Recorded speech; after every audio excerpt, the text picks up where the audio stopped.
ಕರ್ತನಲ್ಲಿ ನನ್ನ ಆತ್ಮೀಯ ಸ್ನೇಹಿತರೆ, ಇಂದು ನಾವೆಲ್ಲರೂ ಧ್ಯಾನಿಸುವಂಥ ದೇವರ ವಾಕ್ಯ ಸಂದೇಶ ಯೋಹಾನ ಪತ್ರಿಕೆ 11ನೇ ಅಧ್ಯಾಯ 25ನೇ ವಾಕ್ಯ ನೋಡ್ತೇವೆ.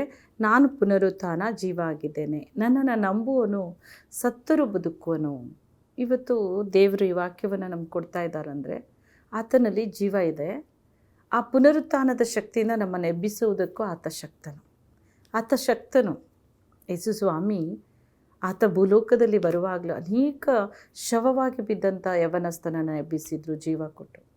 ಆತನ ಎದ್ದು ಕೂತು ಮಾತನಾಡುವುದಕ್ಕೆ ತೊಡಗಿದನು ಅಂತ ನೋಡ್ತೇವೆ.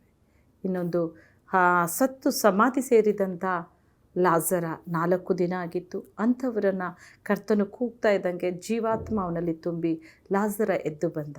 4 ದಿನದ ಶವ ಜೀವ ತುಂಬಿತು. ಹಾಗೆ 12 ವರ್ಷದ ಒಂದು ಮಗಳು ಸತ್ತು ಹೋದಂಥ ಅವರ ತಂದೆ ಬಂದು ಬೇಡುವಾಗ ದೇವರು ಕೂಡ ಅವರ ಮನೆಗೆ ಹೋಗಿ ಅವಳನ್ನು ಪ್ರಾರ್ಥಿಸುವಾಗ ಅವಳಿಗೆ ಜೀವ ತುಂಬಿ ಅವಳು ಎದ್ಲು. ಹೀಗೆ ಅನೇಕವಾದ ಅದ್ಭುತಗಳು. ಸತ್ತವರನ್ನು ಬದುಕಿಸೋರು ಯಾರು? ಸತ್ತವರನ್ನು ಬದುಕಿಸೋಕ್ಕೆ ಒಂದು ವೇಳೆ ನಾವು ನೋಡ್ತಾ ಇದ್ದೇವೆ, ಎಷ್ಟೋ ಡಾಕ್ಟರ್ಸ್ಗಳು ಎಷ್ಟೋ ಟ್ರೈ ಮಾಡ್ತಾರೆ, ಇವ್ರಿಗೆ ಜೀವ ಬರಬೇಕು, ಹಾಗೆ ಮಾಡೋಣ, ಹೀಗೆ ಮಾಡೋಣ, ಹೀಗೆ ಹಾರ್ಟ್ ಅಟ್ಯಾಕ್ ಆಗಿದೆ, ಇಲ್ಲ ಅವರಿಗೆ ಏನಾದರೂ ಮಾಡಿ ಆಕ್ಸಿಜನ್ ಹಾಕಿ ಜೀವ ಕೊಟ್ಟು ಸ್ವಲ್ಪ ಹೊತ್ತು ಅನಂತರ ಹಾಗೆ ತುಂಬ ಟ್ರೈ ಮಾಡ್ತಾರೆ. ಬಟ್ ಆಗ್ತಾ ಇಲ್ಲ. ಜೀವ ಕೊಡೋಕ್ಕೆ ಯಾರ ಕೈಲೂ ಆಗಲ್ಲ, ಮನುಷ್ಯರ ಕೈಲಿಲ್ಲ, ಡಾಕ್ಟ್ರ್ ಕೈಲಿಲ್ಲ. ಇದು ದೇವರಿಂದ ಮಾತ್ರ ಸಾಧ್ಯ, ದೇವರಿಂದ ಮಾತ್ರ ಸಾಧ್ಯ. ಯೇಸು ಸ್ವಾಮಿ ಮಾತ್ರವೇ. ನಾವು ನೋಡ್ತೇವೆ ಪ್ರಪಂಚದಿಂದ ಎಲ್ಲೆಲ್ಲೂ ದೇವರುಗಳೇ, ಆದರೆ ಜೀಸಸ್ ಒಂದು ಸ್ಪೆಷಲ್. ಆತನೇ, ಯೇಸು ಕ್ರಿಸ್ತನೇ ನಿಜ ಸ್ವರೂಪನ ದೇವರು, ಸತ್ಯ ಸ್ವರೂಪನ ದೇವರು. ಆತ ಏನು ಮಾಡಿದರು? ಸತ್ತವರಿಗೆ ಜೀವ ಕೊಡೋಕ್ಕೆ ಯಾರಿಗೂ ಆಗಲಿಲ್ಲ, ಆತನಿಂದ ಆಯಿತು. ಪುನರುತ್ಥಾನವಾಗಿ ಎದ್ದು ಬರೋದು ಯಾರಿಗೂ ಸಾಧ್ಯ ಇಲ್ಲ, ಆ ದೇವರು ಮಾತ್ರ ಮೃತ್ಯುಂಜಯನು. ಹಾಗೆಯೇ ದೇವರು ಯೇಸು ಕ್ರಿಸ್ತನು ಸತ್ತರು, ಹೂಣಲ್ಪಟ್ಟರು, ಮೂಲದಿಂದಲೇ ಎದ್ದು ಬಂದು ಆತನ ನಿಲ್ತಾ ಇದ್ದಾರೆ. ಯಾಕಂದರೆ ಆತನ ಪುನರುತ್ಥಾನದ ಶಕ್ತಿ, ಆತನ ಎದ್ದು ಜೀವಂತವಾಗಿ ಎದ್ದು ಬಂದರು. ಯೇಸು ಆ ಹೆಸರು ಎಲ್ಲಿ ಹೇಳ್ತೇವೋ, ಎಲ್ಲಿ ಕೂಗ್ತೇವೋ, ಎಲ್ಲಿ ಕಷ್ಟದಲ್ಲಿ ಬೇಡ್ತೇವೋ, ಯೋಹಾನ ಪತ್ರಿಕೆ 14ನೇ ವಾಕ್ಯದಲ್ಲಿ ನೋಡ್ತೇವೆ, ನೀವು ನನ್ನ ಹೆಸರಿನಲ್ಲಿ ನನ್ನನ್ನು ಏನಾದರೂ ಬೇಡಿಕೊಡ್ರಿ, ಅದನ್ನು ನಾನು ಅನುಗ್ರಹಿಸ್ತೇನೆ ಅಂತಾರೆ. ಹಾಗೆ ಯೇಸು ಅನ್ನೋ ಆತನ ನಾಮದಲ್ಲಿ ನಾವು ಏನು ಬೇಡ್ಕೊಂಡ್ರು ಕರ್ತನದು ಕೊಡೋ ಶಕ್ತನು. ಎಲ್ಲೇ ಇರ್ರಿ ನೀವು, ಆತ ಜಾತಿ ಭೇದ ಅದು ಇದು ಇಲ್ಲ. ಮನುಷ್ಯ ಕುಲಕ್ಕಾಗಿ ಬಂದರು, ನಮಗಾಗಿ, ನಮ್ಮ ಪಾಪಕ್ಕಾಗಿ, ನಮ್ಮ ಎಲ್ಲ ಹೊರೆನ ಹೊತ್ತು ತೀರಿಸಿ ಆತ ಮೃತ್ಯುಂಜಯನಾಗಿ ಎದ್ದು ಬಂದರು. ಆತನೇ ಹೇಳ್ತಾರೆ ಯೋಹಾನ 14:6 ನಾನು ಸತ್ಯ, ನಾನೇ ಸತ್ಯ. ಹಾಗಾದರೆ ಯೇಸು ಸ್ವಾಮಿ ದೇವರು, ಆತ ಒಬ್ಬರೇ ಸತ್ಯ, ಜೀವ. ಹಾಗಾದರೆ ಆತನಲ್ಲಿ ಜೀವ ಇದೆ, ಆತ ಜೀವ. ನಾನು ಸತ್ಯ, ನಾನು ಜೀವ, ನಾನು ಮಾರ್ಗ. ಐ ಆಮ್ ದ ವೇ, ನಾನೇ ಮಾರ್ಗ, ಪರಲೋಕಕ್ಕೂ ಮಾರ್ಗ. ನಾವು ಈ ಲೋಕದಲ್ಲಿ ಆತನನ್ನು ಅನುಯಾಯಿಗಳಾಗಿ ಆತನನ್ನು ಹಿಂಬಾಲಿಸಿದರೆ ಮಾತ್ರ ನಾವು ಉತ್ತಮ ಜೀವಿತ ಮಾಡೋಕ್ಕೆ ಸಾಧ್ಯ, ಉತ್ತಮರಾಗಕ್ಕೆ ಸಾಧ್ಯ.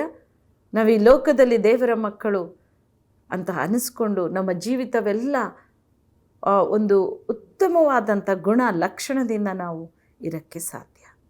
ಅಂದರೆ ಎಚ್ಚರ ತಗೊಳ್ರಿ, ಕ್ರಿಸ್ತನಲ್ಲಿ, ದೇವರಲ್ಲಿ ಅಂತ ಅಮೂಲ್ಯವಾದ ಶಕ್ತಿ ಇದೆ. ಆತನೇ ಪುನರುತ್ಥಾನ, ಆತನೇ ಜೀವ, ಆತನೇ ಸತ್ಯ, ಆತನೇ ಮಾರ್ಗ. ಆತನನ್ನು ನಂಬುವವನು ಒಬ್ಬರೂ ನಾಶ ಆಗೋದಿಲ್ಲ. ಆತನು ಅವರನ್ನು ಎಬ್ಬಿಸುವ ಆತನು, ಅವರನ್ನು ಕಾಪಾಡುವ ಆತನು, ಪರಲೋಕಕ್ಕೂ ಸೇರಿಸುವ ಆತನು. ಈ ಭೂಲೋಕದಲ್ಲೂ ಯೇಸುವಿನ ಹೆಸರಲ್ಲಿ ನಾವು ಬೇಡುವಾಗ ಆತ ಜೀವಾತ್ಮ ತುಂಬಿ ಎಬ್ಬಿಸುವ ದೇವರು. ತಿರುಗಿ ನಾವೆದ್ದು ಆರೋಗ್ಯದಿಂದ ಇರ್ತೇವೆ. ನಾನು ನಿನಗಾಗಿ ಬಾಸುಂಡೆ ಹೊತ್ತಿದ್ದೇನೆ, ನಿನ್ನ ವ್ಯಾಧಿ ನಾನು ಹೊತ್ತಿದ್ದೇನೆ ಅಂದ. ಆ ವ್ಯಾಧಿಯನ್ನು ತೆಗೆಯೋಕ್ಕೆ ಆತನ ಕೈಲಿ ಮಾತ್ರ ಸಾಧ್ಯ. ವೈದ್ಯರು ಕೈ ಬಿಡ್ಬೋದು ನಿಮ್ಮನ್ನು, ಆದರೆ ಕ್ರಿಸ್ತನು ಕೈ ಬಿಡೋದಿಲ್ಲ, ದೇವರು ಕೈ ಬಿಡೋದಿಲ್ಲ. ದೆವ್ವ, ಮಾಟ, ಮಂತ್ರ, ಜನರು ಎಲ್ಲೆಲ್ಲೂ ಅಲಿತಾ ಇದ್ದಾರೆ. ಆದರೆ ನಾವು ಸತ್ಯವೇದವನ್ನು ಓದಿ ಪ್ರಾರ್ಥಿಸ್ತಾ ಇದ್ದಂಗೆ ಎಲ್ಲ ದುಷ್ಟಶಕ್ತಿಗಳು, ದುಷ್ಟ ಪಿಚಾಚಿಗಳು, ದೆವ್ವಗಳು ಎಲ್ಲವೂ ಅಲ್ಲಿಂದ ಬಿಡುಗಡೆ ಆಗುತ್ತೆ. ಒಂದು ಪರಿಶುದ್ಧ ಜೀವಿತ, ಒಂದು ಅಮೂಲ್ಯವಾದ ಜೀವಿತ ದೇವರು ಕೊಡುವಂಥ ನೀವು ಲೈಫ್, ಹೊಸ ಜೀವಿತ. ಆದರೆ ದೇವರನ್ನು ನಂಬಿಲ್ಲ ಅಂದರೆ ಇವತ್ತೇ ದೇವರ ನಂಬಿ. ನನ್ನನ್ನು ನಂಬುವನು, ನನ್ನನ್ನು ನಂಬಿದರೆ ನೀನು ನಾನು ಮಹಿಮೆ ತೋರಿಸ್ತೇನಂತ ದೇವರು. ಯಾಕಂದರೆ ಆತನ ಮಹಿಮೆ ನೀವು ನೋಡಬೇಕು, ಆತನ ಅದ್ಭುತವನ್ನು ಹೊಂದಬೇಕು, ಆತನ ಆಶೀರ್ವಾದ ಹೊಂದಬೇಕು, ಆರೋಗ್ಯ ಹೊಂದಬೇಕು ಅಂದರೆ ಕ್ರಿಸ್ತನೊಬ್ಬನೇ ನಮಗಾಗಿ ಶಿಲುಬೆ ಮೇಲೆ ಜಜ್ಜಲ್ಪಟ್ಟಿರೋದು, ನಮಗಾಗಿ ನೋವನ್ನು ಅನುಭವಿಸಿರೋದು ನಮಗೋಸ್ಕರವೇ, ದುಃಖಪಟ್ಟು ನಮಗೋಸ್ಕರವೇ ಆತನೇ ಬಂದು ನಮ್ಮ ಪಾಪವನ್ನು ಹೊತ್ತು ತೀರಿಸಿರೋದು. ಯಾಕಂದರೆ ಆತನ ನಂಬಿಕೆ ಇಲ್ಲ. ಇಂದು ನಂಬಿಲ್ಲ ಅಂದರೆ ಇವತ್ತು ನಂಬಿಕೊಂಡು ಆತನನ್ನು ಹಿಂಬಾಲಿಸ್ರಿ.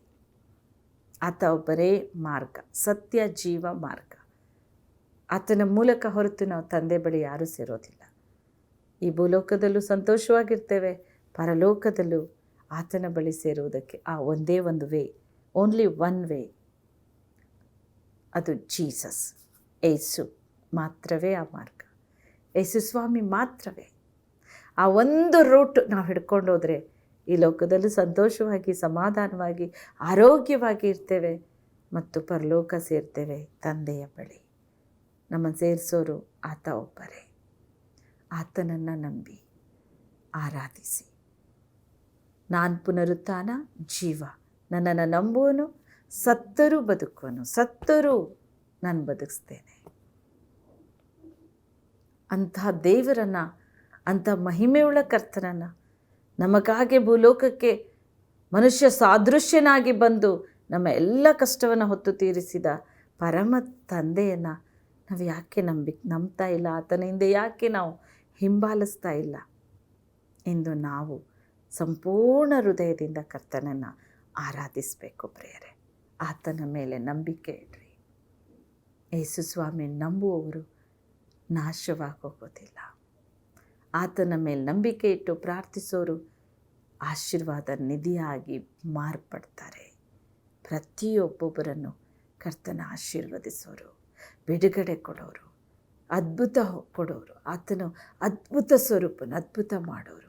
ವ್ಯಾಧಿಗಳನ್ನು ಆತನೇ ಹೊತ್ತು ತೀರಿಸಿರೋದ್ರಿಂದ ಈ ದಿನ ನೀವು ಯಾವ ವ್ಯಾಧಿಯಲ್ಲಿದ್ದರೂ ಏಸಪ್ಪ ಹೇಳ್ತಾರೆ, ನಾನು ನಿನ್ನ ವ್ಯಾಧಿಗಳನ್ನು ಗುಣಪಡಿಸ್ತೇನೆ. ನಂಬಿಕೆಯಿಂದ ಮಾಡಿದ ಪ್ರಾರ್ಥನೆ ರೋಗಿಯನ್ನು ರಕ್ಷಿಸುವುದು, ಕರ್ತನು ಅವನನ್ನು ಎಬ್ಬಿಸುವನು. ನೀ ನಂಬಿಕೆಯಿಂದ ಪ್ರಾರ್ಥನೆ ಮಾಡಿ ನೋಡ್ರಿ, ದೇವರು ಅವನನ್ನು ಮುಟ್ಟಿ ಯೇಸುವಿನ ನಾಮದಲ್ಲಿ ನಾವು ಬೇಡುವಾಗ ಕರ್ತನು ಸಂಪೂರ್ಣ ಆರೋಗ್ಯದಿಂದ ತೋರ್ತಾರೆ. ಆತನವನನ್ನು ಎಬ್ಬಿಸ್ತಾರೆ. ಎಂಥ ಪೊಸಿಷನ್ನಲ್ಲಿದ್ದರು, ವೈದ್ಯರೆಲ್ಲ ಕೈ ಬಿಟ್ಟು ಹೋದರು, ಎಲ್ಲರೂ ನಿನ್ನನ್ನು ಅಗಲಿ ಹೋಗಿರ್ಬೋದು. ಇವತ್ತು ನೀವು ಚಿಂತಿತರಾಗಿ ಕೂತಿರ್ಬೋದು. ಹೇಗಪ್ಪ ಮಾಡಲಿ? ನನ್ನನ್ನು ಪರಾಮರಿಸೋರು ಯಾರೂ ಇಲ್ಲ, ನನ್ನ ರೋಗ ಬಾಧೆಗೆ ಸಹಾಯ ಮಾಡೋರು ಯಾರೂ ಇಲ್ಲ. ಯಾವ ವೈದ್ಯರ ಬಳಿ ಹೋಗಿ ಟ್ರೀಟ್ಮೆಂಟ್ ತಗೊಳ್ಳಿ ಅಂದರೆ ನನ್ನ ಹಣ ಸಹಾಯ ಮಾಡೋರು ಇಲ್ಲ. ಈ ರೀತಿಯ ಬಡತನದಲ್ಲೂ ಕಷ್ಟದಲ್ಲೂ ಆ ವ್ಯಾಧಿಯಲ್ಲೂ ಚಿಂತಿತರಾಗಿ ನೀವಿರ್ಬೋದು. ಯೇಸು ಸ್ವಾಮಿಯನ್ನು ನಂಬಿ. ಯೇಸು ಸ್ವಾಮಿ ನಮಗೆ ಗುಣಪಡಿಸೋ ದೇವರು, ಘನ ವೈದ್ಯ. ಆತನೇ ಆರೋಗ್ಯದಾಯಕ, ಆತನೇ ನಮ್ಮ ರೋಗಗಳನ್ನು ಬಾಸುಂಡೆಯಾಗಿ ಹೊತ್ತು ತೀರಿಸಿದ ದೇವರು. ಆತನ ಹೊರತು ದೇವರೆಲ್ಲ ಪ್ರಿಯರೇ. ಆತನೇ ನಿಜ ಸ್ವರೂಪನ ದೇವರು, ಆತನೇ ಸತ್ಯವುಳ್ಳ ದೇವರು, ಆತನೇ ಮಾರ್ಗವಾಗಿರೋ ದೇವರು, ಆತನೇ ಜೀವವಾಗಿರೋ ದೇವರು, ಆತನೇ ಪುನರುತ್ಥಾನವಾಗಿರೋ ದೇವರು, ಆತನೊಬ್ಬನೇ ಮೃತ್ಯುಂಜಯ, ಆತನೇ ನಿತ್ಯ ಜೀವಕ್ಕೆ ನಮ್ಮನ್ನು ಕರೆದೊಯ್ಯುವ ಆತನು. ನಂಬಿಕೆ ಇಡ್ರಿ. ಇವತ್ತು ನಿಮ್ಮ ವ್ಯಾಧಿ ಸ್ವಸ್ಥವಾಗುತ್ತೆ. ನೀವೇನು ಬೇಡ್ತಾ ಇದ್ದೀರೋ ಅದಕ್ಕಿಂತ ಹೆಚ್ಚಾದನ್ನು ಕೊಡೋ ದೇವರು. ಬಡತನ ಬೇಗೆಲಿದ್ದೀರಾ, ನಾನೇನು ಮಾಡಲಿ ಅಪ್ಪ ನನ್ನ ಜೀವಿತದಲ್ಲಿ? ಏನೇ ಕೆಲಸ ಮಾಡಿದರೂ, ಯಾವ ಕೆಲಸದಲ್ಲೂ ಕೈ ಹೆಚ್ಚಿದ್ರೂ ಅಭಿವೃದ್ಧಿ ಇಲ್ಲ, ಆಶೀರ್ವಾದ ಇಲ್ಲ, ಎಲ್ಲ ಲಾಸ್ ಆಗ್ತಾಯಿದೆ, ನನ್ನ ಜೀವಿತಕ್ಕೂ ಸಾಕಾಗ್ತಿಲ್ಲ, ಏನು ಮಾಡಲಿ ದೇವರೇ, ನನ್ನ ಕುಟುಂಬ ಹೇಗೆ ಸಾಕಲಿ? ಹೀಗೆ ಚಿಂತೆ ಮಾಡ್ತಾ ಇದ್ದೀರೋ, ಒಮ್ಮೆ ಕ್ರಿಸ್ತನಿಗೆ ಹೃದಯ ಕೊಡ್ರಿ. ಯೇಸು ಸ್ವಾಮಿನ ನಂಬಿ ನೀವು ಪ್ರಾರ್ಥನೆ ಪ್ರಾರಂಭಿಸಿ. ನೀವು ಪ್ರಾರ್ಥಿಸುವಾಗ ಮಹಿಮೆಯಾದ ಅದ್ಭುತ ನಿಮ್ಮ ಕುಟುಂಬದಲ್ಲಿ ನಡೆಯುತ್ತೆ, ನಿಮ್ಮ ಜೀವಿತದಲ್ಲಿ ನಡೆಯುತ್ತೆ. ನಾನದು ಅನುಭವ ಸವಿದು ನೋಡಿದ್ದೇನೆ. ನಾವು ಕೂಡ ಅನ್ಯತಾ ಕುಟುಂಬದಲ್ಲಿ, ಕ್ರಿಸ್ತನ ಯಾರಂತ ಪರಿಚಯ ಇಲ್ಲದಂಥ ಆ ಒಂದು ಕುಟುಂಬದಿಂದ ನಾನು ದೇವರ ಸೇವೆ ಮಾಡುವುದಕ್ಕೆ ಈ ದಿನ ಗೊತ್ತಿರುವಂಥದ್ದು.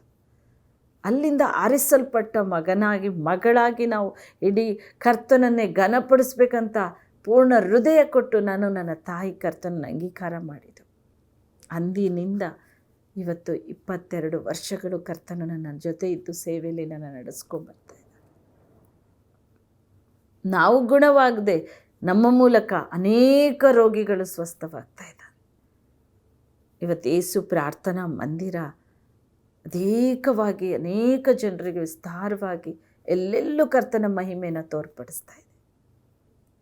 ಅದು ನಾವು ನಂಬಿದ ಯೇಸು ಸ್ವಾಮಿ ಮಾಡ್ತಿರೋ ಅದ್ಭುತ. ಆತ ದೇವರ ಕೈಲಿ ಅಸಾಧ್ಯ ಇಲ್ಲ ಪ್ರಿಯರೇ. ನಿನ್ನ ನಂಬಿಕೆ ಇರಬೇಕಷ್ಟೇ.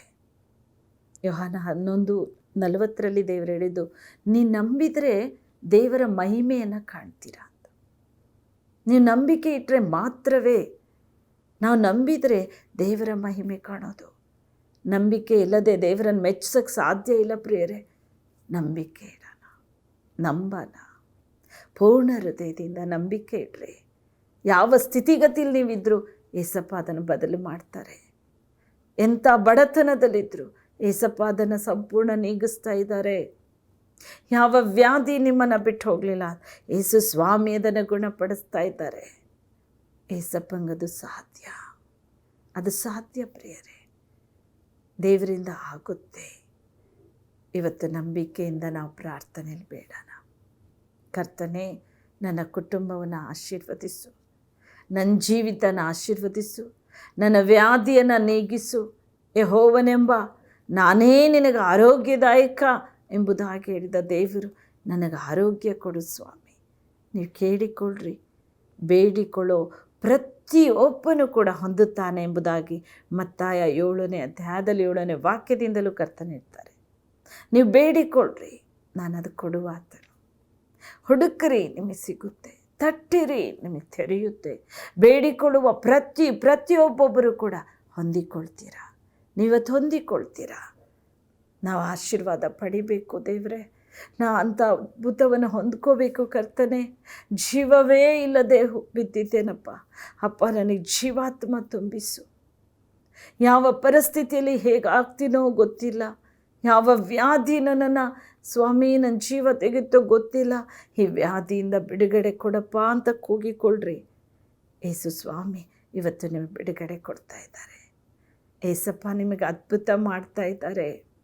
ಯಾವ ದುಷ್ಟ ಶಕ್ತಿ ನಿಮ್ಮನ್ನು ಪೀಡಿಸ್ತಾ ಇದೆ, ಕುಟುಂಬದಲ್ಲಿ ಜಗಳವನ್ನು ತಂದು ಹಾಕ್ತಾ ಇದೆ, ಚಿಂತಿತರಾಗಿದ್ದೀರಿ, ಬಿರುಕುಗಳುಂಟಾಗಿದೆ, ಚಿಂತಾ ಭಾರದಿಂದ ಕೂಗ್ತಾ ಇದ್ದೀರೋ, ಈ ಕಣ್ಣೀರು ಈ ಅಳಲು ಏಸಪ್ಪ ನೋಡಿದ್ದಾರೆ. ದೇವರು ನಿನ್ನ ಆ ಹೃದಯವನ್ನು ಬಲ್ಲವರು. ಹೃದಯದ ಅಂತರೇಂದ್ರಿಯದಲ್ಲಿ ನಡೆಯುವುದನ್ನು ಪರೀಕ್ಷೆ ಮಾಡಿ ಹೊರಗೆ ತೆಗೆಯೋ ದೇವರು. ಅಂಥ ಮಹಿಮೆಯುಳ್ಳ ತಂದೆ ನಮ್ಮನ್ನು ನೋಡ್ತಾ ಇದ್ದಾರೆ. ಬೇಡಿಕೊಳ್ಳ್ರಿ. ಏಸಪ್ಪ ಸಂಪೂರ್ಣವಾದ ಆಶೀರ್ವಾದ ನಿಮ್ಮ ಮೇಲೆ ಇವತ್ತು ಸುರಿಸ್ತಾ ಇದ್ದಾರೆ. ಆತನ ಹೇಳ್ತಾರೆ, ನಾನೇ ಆರೋಗ್ಯದಾಯಕ. ಯೆಹೋವನೆಂಬ ನಾನು ನಿನಗೆ ಆರೋಗ್ಯದಾಯಕ. ನಾನೇ ಆರೋಗ್ಯ ಕೊಡ್ತೇನೆ. ವೈದ್ಯರು ಕೈ ಬಿಟ್ಟಿದ್ದಾರ, ಚಿಂತಿಸಬೇಡ. ಯಾರೇ ನಿನ್ನನ್ನು ತಳ್ಳಿ ಹಾಕಿದಾರ, ಚಿಂತೆ ಮಾಡಬೇಡ. ಯೆಹೋವನೆಂಬ ನಾನೇ ನಿನಗೆ ಆರೋಗ್ಯದಾಯಕ.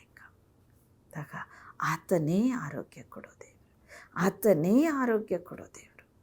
ಆತನ ಬಳಿಯಲ್ಲಿ ಕೇಳೋಣ, ತಂದೆ ನನಗೆ ಆರೋಗ್ಯ ಕೊಡು ಸ್ವಾಮಿ, ನನಗೆ ಬಿಡುಗಡೆ ಕೊಡು ಸ್ವಾಮಿ, ನನ್ನ ಚಿಂತೆ ಎಲ್ಲ ತೆಗೆದುಹಾಕು ಸ್ವಾಮಿ, ನನ್ನ ಸಾಲ ಸಂಕಷ್ಟ, ನನ್ನ ಕುಟುಂಬದ ಎಲ್ಲ ಬಡತನ ತೆಗೆದುಹಾಕು ಏಸಪ್ಪ. ಕೇಳ್ರಿ, ಶಿಲುಬೆ ಮೇಲೆ ಎಲ್ಲವನ್ನ ಆತ ಹೊತ್ತು ತೀರಿಸಿದ್ದಾರೆ. ಯಾವುದು ಬಿಟ್ಟಿಲ್ಲ. ಪಾಪದ ಜೀವಿತ, ನಾನೊಂದು ಪಾಪಿ ಕರ್ತನೇ, ನನ್ನ ಶುದ್ಧಿ ಮಾಡಪ್ಪ ಅಂತ ನೀವು ಕೇಳ್ರಿ. ಯೇಸು ಸ್ವಾಮಿ ನಿಮಗೆ ಇವತ್ತು ಬಿಡುಗಡೆ ಕೊಡ್ತಾ ಇದ್ದಾರೆ. ಆ ಪಾಪದ ಜೀವಿತದಿಂದ ಪರಿಶುದ್ಧ ಜೀವಿತಕ್ಕೆ ಬರಮಾಡ್ತಾ ಇದ್ದಾರೆ. ಭಕ್ತಿಯಿಂದ ನಾವು ಪ್ರಾರ್ಥಿಸೋಣ. ಭಯ ಭಕ್ತಿಯಿಂದ ಕರ್ತನಲ್ಲಿ ಮೊರೆ ಇಡೋಣ. ನೀವು ಬೇಡಿಕೊಳ್ಳುವಾಗ ಆತ ಕೊಡುವಾತನು. ದೇವರೇ ಹೇಳ್ತಾರೆ ಯೋಹಾನ 14:14 ನೀವು ನನ್ನ ಹೆಸರಿನಲ್ಲಿ ನಾನು ಏನಾದರೂ ಬೇಡ್ಕೊಳ್ರಿ, ಅದು ನಾನು ಕೊಡ್ತೇನೆ. ಅದು ನಾನು ಅನುಗ್ರಹಿಸ್ತೇನೆ. ಏಸಪ್ಪ ನಮಗೆ ಅದು ಕೊಡುವಾತನು. ಯಾವಾಗಲೂ ಆತ ಜೀವಿಸ್ತಾ ಇದ್ದಾರೆ. ಎಲ್ಲಿ ಕೂಗಿದ್ರೂ ಆತ ಬರ್ತಾರೆ. ನೀನು ಕೂಗಿದೊಡನೆ ನಿನ್ನ ಪ್ರಾರ್ಥನೆಯನ್ನು ಕೇಳಿ ಸದುತ್ತರ ಕೊಡೋ ದೇವರು. ಯಾಕೆಂದರೆ ನಮ್ಮ ದೇವರು ಮೃತ್ಯುಂಜಯನು, ಜೀವದಿಂದ ಎದ್ದು ಬಂದ ಆತ. ಜೀವಿಸ್ತಾ ಇದ್ದಾರೆ, ಜೀವಂತವಾಗಿದ್ದಾರೆ. It's a living god. ಆತ ಜೀವಂತವಾಗಿರೋ ದೇವರು. ಮೋಶೆ ಕೇಳ್ತಾನೆ, ಸ್ವಾಮಿ ನಾನು ಇಸ್ರಾಯೇಲ್ರ ಬಳಿ ಐಗುಪ್ತ ದೇಶಕ್ಕೆ ಹೋಗಿ ನಾನು ಏನು ಹೇಳಲಿ ಅವರಿಗೆ? ನೀನು ಯಾವ ದೇವರನ್ನು ಸಂಧಿಸಿದೆ? ನಿನ್ನ ದೇವರೆಲ್ಲಿ? ಆತನ ಏನು ಹೆಸರು ಕೇಳುವಾಗ ನಾನೇನು ಹೇಳಲಿ ಸ್ವಾಮಿ? ಆಗ ಮೋಶೆಗೆ ದೇವರು ಹೇಳಿದ್ದು ಏನು ಗೊತ್ತಾ ಪ್ರಿಯರೇ? ನಾನು ಇರುವಾತನು ಅಂತ ಹೇಳು. ನಾನು ಇದ್ದೇನೆ, ನಾನು ಜೀವಿಸ್ತಾ ಇರೋ ದೇವರು ಅಂತ ಹೇಳು. ನಾನು ಇರುವಾತನು ಅಂತ ಹೇಳು. ಆತನ ಹೆಸರೇ ಇರುವಾತನು. ಮೋಶೆ ಹಾಗೇ ಹೋಗಿ ಹೇಳ್ತಾನೆ, ಇರುವಾತನನ್ನು ಕರೆತಂದಿದ್ದೇನೆ, ಇರುವಾತನು ನನ್ನ ದೇವರು. ಯಾವಾಗ ಮೋಶೆ ಇರುವಾತನನ್ನು ಎಲ್ಲೆಲ್ಲೂ ಇದ್ದಾನೆ ನನ್ನ ದೇವರು ಇರುವಾತನು ಅಂತ ಆತನ ನಾಮವನ್ನು ಎಲ್ಲೆಲ್ಲೂ ಮಹಿಮೆ ಪಡಿಸಿದ್ನೋ ಅಲ್ಲಿ ಅದ್ಭುತಗಳು ನಡೀತು, ಅಚ್ಚರಿ ಪಡೋ ಕಾರ್ಯಗಳು. ಫರೋಹ ತತ್ತರಿಸಿ ಹೋದ, ಅನೇಕ ಅದ್ಭುತ ಕಾರ್ಯಗಳು ನಡೀತು. ಅಲ್ಲಿಂದ ಇಸ್ರಾಯೇಲರನ್ನು ಕರೆದೊಯ್ದು ಮೋಶೆ ಬರ್ತಾ ಇರುವಾಗ ಮೋಶೆ ಪ್ರಾರ್ಥನೆ ಮಾಡುವ ಆ ಇರುವಾತನು ನನ್ನ ದೇವರು ಪ್ರಾರ್ಥನೆ ಕೇಳಿ ಸಮುದ್ರವನ್ನೇ ವಿಭಾಗ ಮಾಡಿ ಇಸ್ರಾಯೇಲರನ್ನು ನಡೆಸಿದರು. ಅವರ ಶತ್ರುಗಳನ್ನು ಅವರೊಳಗೆ ಸೇರಿಸಿ ಎಲ್ಲರೂ ಇಲ್ಲದಂತೆ, ಒಬ್ಬ ಶತ್ರು ಕೂಡ ಒಬ್ಬನು ಉಳಿಯದಂತೆ ನಾಶ ಮಾಡಿದರು ದೇವರು. ಅಷ್ಟು ದೊಡ್ಡ ತಂದೆ ಆತ ಇದ್ದಾರೆ, ಜೀವಿಸ್ತಾ ಇದ್ದಾರೆ. ನಮ್ಮ ದೇವರು ಶಿಲುಬೆ ಮೇಲೆ ಸತ್ತಿಲ್ಲ, ಮೂರನೇ ದಿನದಲ್ಲೇ ಎದ್ದು ಬಂದಿರು ಆತನು. ಜೀವಂತವಾಗಿರೋ ದೇವರು. ಏಸು ಅಂತ ನೀನು ಎಲ್ಲಿ ಕೂಗು, ಆ ನಾಮ ಎಲ್ಲಿ ಕರಿತೀಯೋ ಆ ಜಾಗದಲ್ಲಿ ಆತ ಬಂದಿದ್ದಾರೆ, ಆ ಸ್ಥಳದಲ್ಲಿ ಆತ ಇದ್ದಾರೆ. ಇರುವಾತನು ನಿನ್ನನ್ನು ನನ್ನನ್ನು ಬಹಳವಾಗಿ ಪ್ರೀತಿ ಮಾಡೋ ದೇವರು ಆತ. ನೀವೇನು ಬೇಡಿಕೊಳ್ತಾ ಇದ್ದೀರಿ, ನಿಮ್ಮ ಮನಸ್ಸಿನ ಆಲೋಚನೆಯೂ ದೇವ್ರಿಗೆ ಗೊತ್ತು. ನೀವೇನಕ್ಕೆ ಕೇಳ್ತಾ ಇದ್ದೀರಿ ಏಸಪ್ಪಂಗೆ ಗೊತ್ತು. ನಿಮ್ಮ ಮನೇಲಿ ಎಂತಹ ಕಷ್ಟಗಳಿದೆ ದೇವ್ರಿಗೆ ಗೊತ್ತು. ಪೇತ್ರನತ್ತೆಗೆ ಜ್ವರ ಬಂದಿದೆ ಅಂತ ಏಸಪ್ಪಂಗೆ ಗೊತ್ತಿತ್ತು. ಆ ಮನೆಗೆ ಹೋಗುವಾಗ ಉಪಚಾರ ಮಾಡುವಂತೆ ಆ ತಾಯಿಯನ್ನು ಜ್ವರದಿಂದ ಬಿಡುಗಡೆ ಕೊಟ್ಟು ಎಬ್ಬಿಸಿದವರು ಆತನೇ. ಆತನಿಗೆ ಗೊತ್ತು ಆ ಒಂದು ಜನರು ನನ್ನ ಪ್ರಾರ್ಥನೆ, ನನ್ನ ವಾಕ್ಯವನ್ನು ಕೇಳ್ತಾ ಇದ್ದಾರೆ, ಇವರೆಲ್ಲರಿಗೂ ಕಷ್ಟ ಇದೆ, ಹೋಗಿ ಇವರಿಗೆಲ್ಲರಿಗೂ ಕೂಡ ಮುಟ್ಟಿ ಗುಣ ಮಾಡಿದ್ದು, ರೋಗಿಗಳನ್ನು ಸ್ವಸ್ಥ ಮಾಡಿದರು, ಅವರಿಗೆ ಹಸಿದಿದ್ದಾರೆ, ಅದು ಗೊತ್ತಿತ್ತು ದೇವರಿಗೆ. 5 ರೊಟ್ಟಿ 2 ಮೀನನ್ನು 5,000 ಜನ, 5,000ಕ್ಕಿಂತ ಹೆಚ್ಚಾದನ್ನು ಮಾಡಿ ಎಲ್ಲರಿಗೂ ಹಂಚಿದ್ರು ದೇವರು. ಅವರು ತಿಂದು ತೃಪ್ತರಾಗಿ ಮಿಕ್ಕುವಂತೆ ಆಶೀರ್ವಾದ ಮಾಡಿದರು. ದೇವ್ರಿಗೆ ಗೊತ್ತು ನಮಗೇನು ಬೇಕಾಗಿದೆ, ಏಸಪ್ಪಂಗೆ ಗೊತ್ತು. ಇವತ್ತು ಈ ವಾಕ್ಯ ಸಂದೇಶ ಕೇಳ್ತಿರೋ ನಿಮಗೆ ಏನು ಬೇಕಾಗಿದೆ, ಯಾವಕ್ಕಾಗಿ ನೀವು ಪ್ರಾರ್ಥಿಸ್ತಾ, ಯಾವುದಕ್ಕಾಗಿ ನೀವು ಪರಿತಪಿಸ್ತಾ ಇದ್ದೀರಿ ಅಂತ ಯೇಸು ಸ್ವಾಮಿಗೆ ಗೊತ್ತು. ಅದನ್ನೇ ಆತ ಕೊಡ್ತಾ ಇದ್ದಾರೆ. ನಾವು ಬಾಯ್ಬಿಟ್ಟು ಹೇಳೋಕ್ಕಿಂತ ಮುಂಚೆ, ನಾವು ಬೇಡುವುದಕ್ಕಿಂತ ಮುಂಚೆ ಆತ ತಿಳಿದ ಆತನು. ನಮ್ಮ ಹೃದಯದಲ್ಲಿ ನಡೆಯೋದು ಎಲ್ಲ ಗೊತ್ತು ಆತನಿಗೆ. ನಾವೇನು ಕೇಳ್ತಾ ಇದ್ದೇವೆ ಗೊತ್ತು ದೇವರಿಗೆ. ನಿನಗೇನು ಬೇಕಾಗಿದೆ, ಯಾವುದಕ್ಕಾಗಿ ಇಷ್ಟು ಸಮಸ್ಯೆ ಹೋರಾಟಗಳು ಹೋರಾಡ್ತಾ ಇದ್ದೀರಿ ಅನ್ನೋದು ದೇವ್ರಿಗೆ ಗೊತ್ತು. ತಕ್ಕ ಸಮಯ ಈಗಲೇ ಆತ ಕೊಡುವ ಆತನು. ಕ್ಷಣ ಮಾತ್ರದಲ್ಲಿ ಅದ್ಭುತ ಮಾಡೋ ದೇವರು ನಮ್ಮ ದೇವರು. ಇರುವಾತನು, ಜೀವಿಸ್ತಾ ಇದ್ದಾರೆ. ನಾವು ಪ್ರಾರ್ಥನೆಯಲ್ಲಿ ಬೇಡಿಕೊಳ್ಳೋಣ. ಏಸಪ್ಪ ಇವತ್ತು ನಿಮಗೆ ದೊಡ್ಡ ಅದ್ಭುತ ಕಾರ್ಯ ಮಾಡ್ತಾ ಇದ್ದಾರೆ. ಯಾವ ಕೆಲಸ ಆಗಿಲ್ಲ, ಅದರ ಮೇಲೆ ಪುನರುತ್ಥಾನದ ದೇವರ ಶಕ್ತಿ ಇಳಿತಾ ಇದೆ. ದೇವರು ಪುನರುತ್ಥಾನ ಶಕ್ತಿಯಿಂದ ಅದು ಎದ್ದು ಪ್ರಕಾಶಿಸುವಂತೆ ಕರ್ತರು ಮಾಡ್ತಾ ಇದ್ದಾರೆ. ನಿಮ್ಮ ಕಾರ್ಯಗಳಿಗೆ ಚಲನೆ ಉಂಟಾಗ್ತಾ ಇದೆ. ನಿಮ್ಮ ಎಲ್ಲ ಕೆಲಸ ಕಾರ್ಯಗಳ ದೇವರು ಅದ್ಭುತ ಮಾಡ್ತಾ ಇದ್ದಾರೆ. ಒಂದೊಂದು ಕಾರ್ಯಗಳು ಸರಾಗವಾಗಿ ನಡೀತಾ ಇದೆ. ಯಾಕೆಂದರೆ ನಮ್ಮ ದೇವರು ತನ್ನ ಪುನರುತ್ಥಾನದ ಶಕ್ತಿಯಿಂದ ಅದನ್ನು ತುಂಬಿಸ್ತಾ ಇದ್ದಾರೆ. ಆತ ಇದ್ದಾರೆ. ನಿನ್ನ ಕೂಗು ದೇವರಿಗೆ ಕೇಳಿಸಿದೆ. ನಿಮ್ಮ ಪ್ರಾರ್ಥನೆ ಆತನಿಗೆ ಮೊರೆಯನ್ನು ಕೇಳಿಸಿದೆ. ಅದಕ್ಕೆ ಸದುತ್ತರ ಇವತ್ತು ದೇವರು ಹೊತ್ತು ತರ್ತಾ ಇದ್ದಾರೆ. Thank you heavenly father. ಪರಿಶುದ್ಧನಾದ ತಂದೆ, ನಿನ್ನ ಸ್ತೋತ್ರಿಸ್ತೇವೆ ಸಯ್ಯ. ಅಪ್ಪ, ಯಾರ್ಯಾರು ನನ್ನ ಸಂಗಡ ಸೇರಿ ಪ್ರಾರ್ಥಿಸ್ತಾ ಇದ್ದಾರೋ ಪ್ರಭು, ಅವರು ನಿನ್ನನ್ನು ಕರ್ತನೆ ನಂಬಿಕೆ ಇಲ್ಲದೆ, ನಿನ್ನ ಮೇಲೆ ನಂಬಿಕೆ ಇಲ್ಲದೆ ಸ್ವಾಮಿ ಅನೇಕ ಕಡೆ ಅಲಿದಾಡ್ತಾ ಇರ್ಬೋದು ದೇವ. ಅನೇಕ ವೈದ್ಯರಿಂದಲೂ ಕೈ ಬಿಡಲ್ಪಟ್ಟಿರ್ಬೋದು ಅಪ್ಪ. ಅವರು ಕಣ್ಣೀರಿನಲ್ಲಿಯೂ ದುಃಖದಲ್ಲೂ ವೇದನೆಯಲ್ಲೂ ವ್ಯಾಧಿಯಲ್ಲೂ ಸ್ವಾಮಿ ಸಂಕಷ್ಟಕ್ಕೆ ಸಿಕ್ಕಿಕೊಂಡು ತಂದೆ ಪರಿತಪಿಸ್ತಾ ಇದ್ದಾರಪ್ಪ. ಕುಟುಂಬ ಬಿರುಕಿನಿಂದ ನೋವನ್ನು ಅನುಭವಿಸ್ತಾ ಇದ್ದಾರಪ್ಪ. ಅನೇಕ ಪಾಪದ ನಿಮಿತ್ತ ಆ ಪಾಪ ವರ್ಜಿಸಿಕೊಂಡು ಆಗದೆ ದೇವರೇ ಅನೇಕ ತಪ್ಪುಗಳನ್ನು ಮಾಡ್ತಾ ನಿನ್ನನ್ನು ಆರಾಧಿಸಲು ಆಗದೆ ದೇವರೇ, ನಿನ್ನ ಮುಖಭಾವ ನೋಡೋಕ್ಕಾಗದೆ ದೇವರೇ ಅವರು ತಿರುಗಿಕೊಂಡಿರ್ಬೋದು ಪ್ರಭು. ಆ ಒಂದು ಹೊಲಸಾದ ನಡತೆಯವರಾಗಿರ್ಬೋದಪ್ಪ. ಈಗಲೇ ಅವರನ್ನು ಮುಟ್ಟು ಕರ್ತನೆ, ಮುಟ್ಟು ಪರಿಶುದ್ಧ ಆತ್ಮನೆ, ನಿನ್ನ ಹಲವಾರು ರಕ್ತ ಅವರ ಮೇಲೆ ಸಿಂಪಡಿಸ್ತಾ ಇದ್ದೇನೆ ತಂದೆ. ಎಲ್ಲ ಪಾಪ ಶಾಪದ ಕಟ್ಟುಗಳೆಲ್ಲ ಬಿಚ್ಚಲಿ ಯೇಸುವಿನ ನಾಮದಲ್ಲಿ ತಂದೆ. ಹೇಗೆ 51ನೇ ಕೀರ್ತನೆ ಪಶ್ಚಾತ್ತಾಪದಿಂದ ದಾವಿದನು ಮನ ತಿರುಗಿದನು, ಎಸ್ಸೋಪ್ ಗಿಡದ ಬರಲಿನ ನೀರನ್ನು ಚಿಮುಕಿಸಿಯೋ ಎಂಬಂತೆ ಅಪ್ಪ ನನ್ನ ಅಶುದ್ಧತ್ವವನ್ನು ತೆಗೆದುಹಾಕು, ನನ್ನನ್ನು ತೊಳೆ, ಆಗ ನಾನು ಹಿಮಕ್ಕಿಂತ ಬೆಳ್ಳಗಾಗುವೆನಂತ ಪಶ್ಚಾತ್ತಾಪದಿಂದ ಮೊರೆ ಇಟ್ಟಂತೆ ಪ್ರಭು ಅವರೊಬ್ಬೊಬ್ಬರ ಹೃದಯಗಳಲ್ಲಿ ಪಶ್ಚಾತ್ತಾಪದ ನುಡಿ ಬರಲಿ ಕರ್ತನೆ. ಅಪ್ಪ, ಅವರ ಮೇಲೆ ನಿನ್ನ ರಕ್ತವನ್ನು ಸಿಂಪಡಿಸ್ತಾ ಇದ್ದೇನೆ. ಅವರನ್ನು ಶುದ್ಧಿ ಮಾಡು. ಅವರನ್ನು ಬಂಧಿಸಿರುವ ದುಷ್ಟ ಆತ್ಮ, ಎಲ್ಲ ದುರಾತ್ಮಗಳು, ವ್ಯಾಧಿಗಳು ಯೇಸುವಿನ ನಾಮದಲ್ಲಿ ಆಜ್ಞಾಪಿಸ್ತಾ ಇದ್ದೇನೆ. ಆಶ್ಚರ್ಯದಿಂದ ಬಿಟ್ಟು ಹೋಗಿ ಎಂದು ಆಜ್ಞೆ ಕೊಡ್ತೇನೆ. Come out and leave Jesus name.